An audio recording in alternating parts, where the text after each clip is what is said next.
Assalamualaikum warahmatullahi wabarakatuh. Hello everyone, my name is Kayla Nurul Adha and I'm here to talk about toxic relationship among Indonesians young generation. In this current era, there are many young generation trapped in a situation called toxic relationship, which unconsciously affect their mental health, and sadly, many of them are not aware that they are trapped in this condition.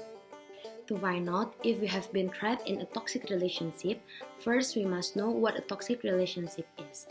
According to Dr. Lillian Glass, a communication and physiology expert who in his book entitled The Toxic People 1995 defines a toxic relationship as a relationship that does not support each other, where one of the party tries to have great control over the other party.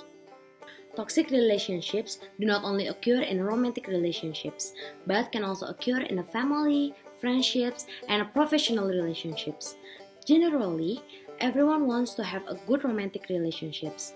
Not infrequently, the desire to have a coveted relationships actually leads to unreasonable possessiveness and is actually a sign of a toxic relationship.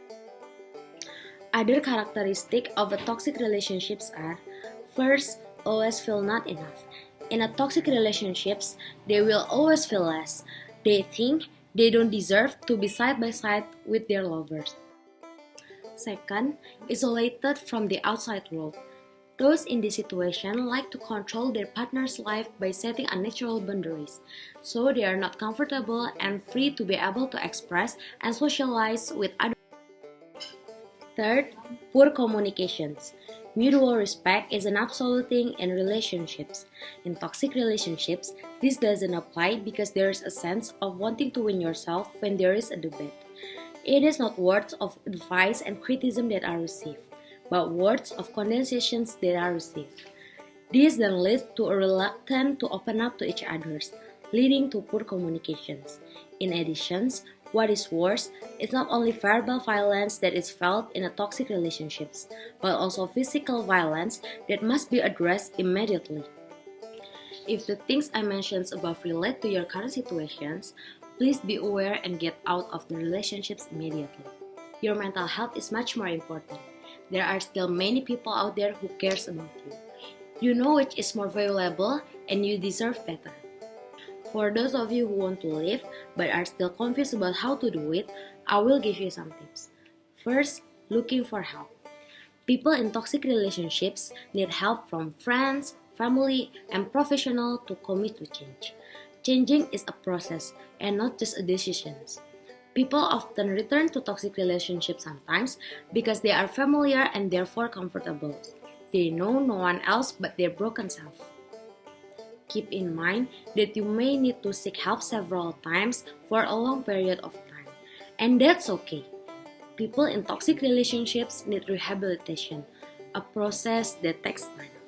Find a supportive friend, family member, or professional to help you through the healing process. Second, express feelings. It's important to express your feeling to the person you have a toxic relationships with, whether it's a friend, coworker, family member, or significant others. It's important to express how the other person feels about you without accusing or pointing blame. Expressing what you said can give the other person time to think about what you said and respond. Remember, you can't control how other people respond, but you can control how you approach the expression of your feelings.